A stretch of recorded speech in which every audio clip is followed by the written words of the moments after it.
cara manusia nanti berinteraksi dengan Quran akan ditemukan 4 golongan. 4 golongan. 4 ini yang pembukanya ada di ayat 1 sampai 20 itu. Yang nanti detil karakteristiknya akan dirinci sampai ke surat An-Nas. Jadi dari mulai Al-Baqarah itu terus sampai dengan ke An-Nas akan terkait erat dengan karakteristik 4 manusia ini dalam menjalani kehidupan sampai berpulang kepada Allah Subhanahu wa taala. Karena memang yang akan ditemukan dan kembali kepada karakteristik kita hanya ada satu di antara 4 ini. Akan sulit menemukan yang kelima.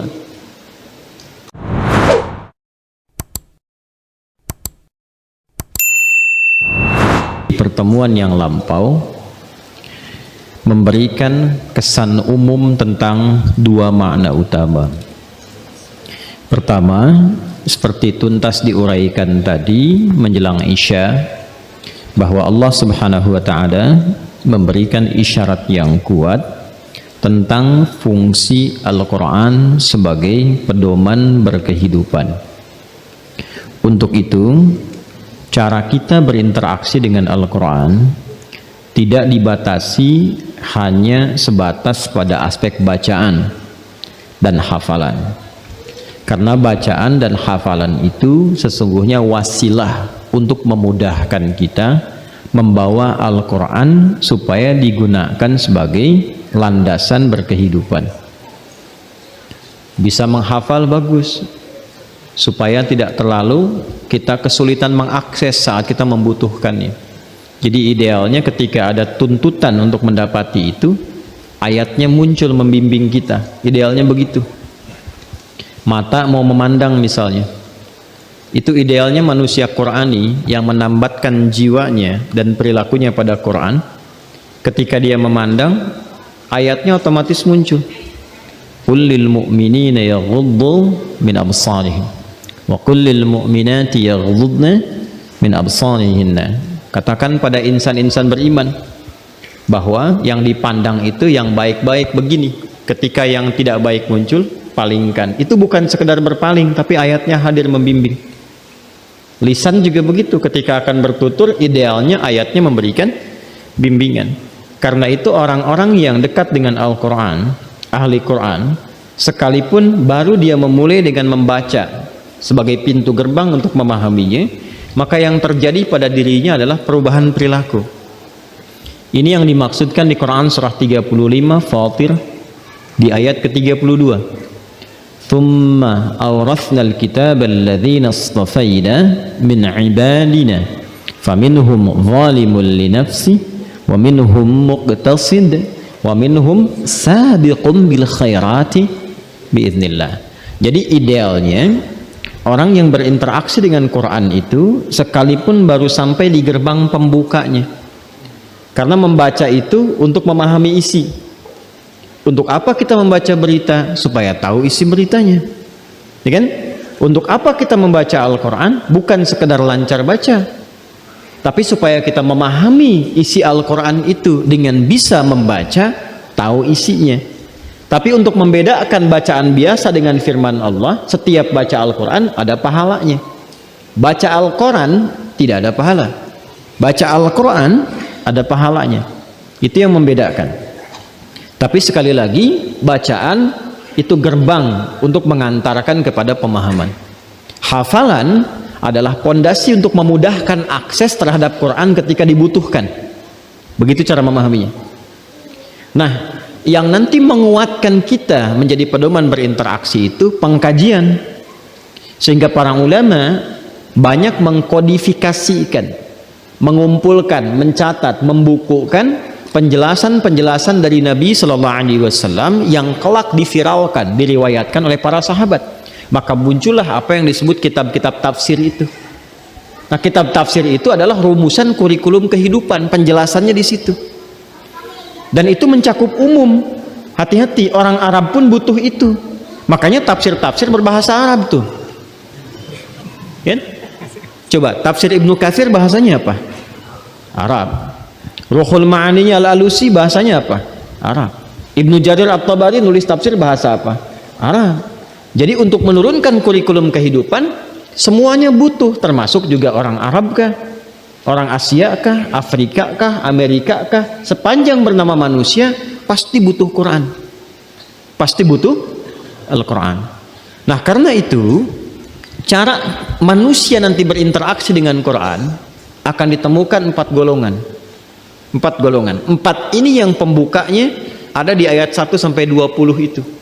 Yang nanti detil karakteristiknya akan dirinci sampai ke surat An-Nas.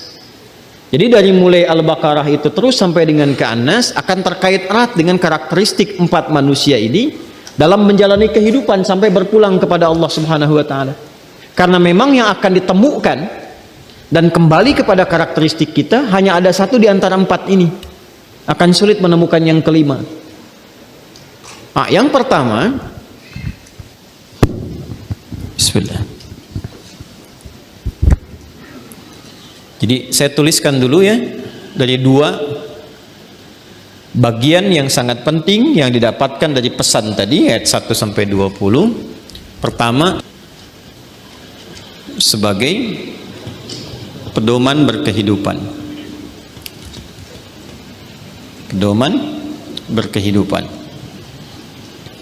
Mohon dengan sangat Bapak dan Ibu, teman-teman, agar memahami kalimat ini seperti yang tadi telah kita uraikan. Posisikan Al-Quran tidak sekedar sebagai kitab bacaan, tapi pedoman berkehidupan.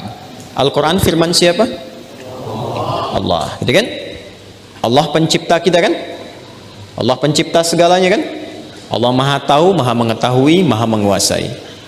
Karena itu apa yang ditujukan oleh Allah kepada kita sebagai pedoman berkehidupan pasti itu yang paling tepat, itu yang paling ideal.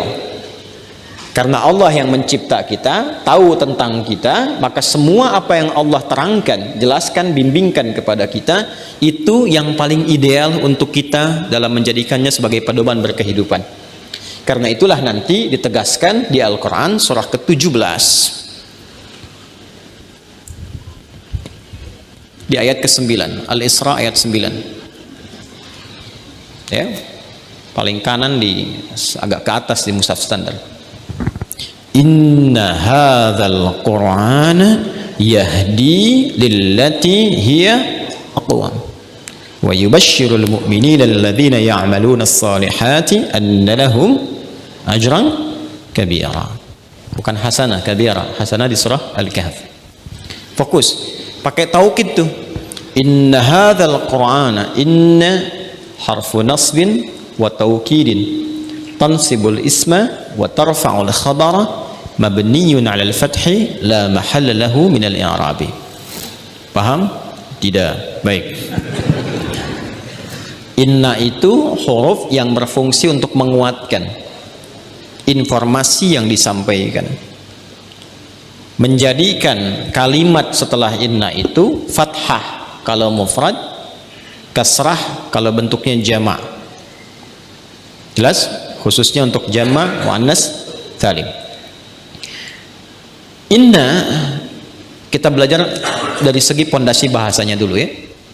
Kalau ada kalimat dibuka dengan inna, itu artinya kalimat yang disampaikan mesti ditancapkan ke dalam jiwa, diyakinkan, jangan sampai ragu.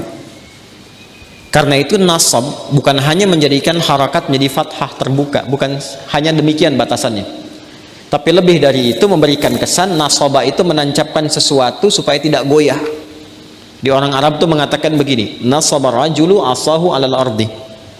Seseorang menancapkan tongkatnya di tanah sampai kuat sehingga nggak goyah. Itu nasabah. Kalau mau kita tarik ke pemaknaan begini kurang lebih, tancapkan informasi ini dalam jiwamu, jangan goyah sedikit pun, jangan pernah ada keraguan sedikit pun bahwa Quran ini ya yahdi lillati hiya aqwam, akan menunjukkan kepada kalian aqwam, yang paling lurus, paling ideal. Karena aqwam itu sifatnya isim tafdil. Tafdil itu yang paling utama. Karim itu mulia, akram yang paling mulia. Jelas? Apalagi misalnya hasan baik, ahsan yang paling baik. Jelas ya? Aqwam yang paling ideal, paling lurus, paling bagus. Jadi boleh jadi akan ada petunjuk-petunjuk lain. Ya, akan ada bimbingan-bimbingan lain. Anda kalau menyekolahkan anak misalnya, boleh jadi di sekolah ada bimbingan kan untuk beradab, cara menghormati, cara bertoleransi ada. Tapi kalau dibandingkan dengan Al-Quran dan kita keluarkan ayat-ayat yang terkait dengan pendidikan itu, Anda akan temukan yang paling ideal itu yang di Quran. Dari bab toleransi dalam akidah, toleransi dalam muamalah, bab saling menghormati, ada semua. Bahkan memandang aja diatur.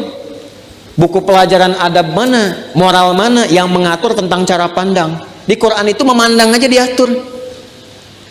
Berbicara saja diatur. Melangkah saja diatur. Jadi kalau memang dididik dengan Al-Quran, pasti dia orang baik, orang benar.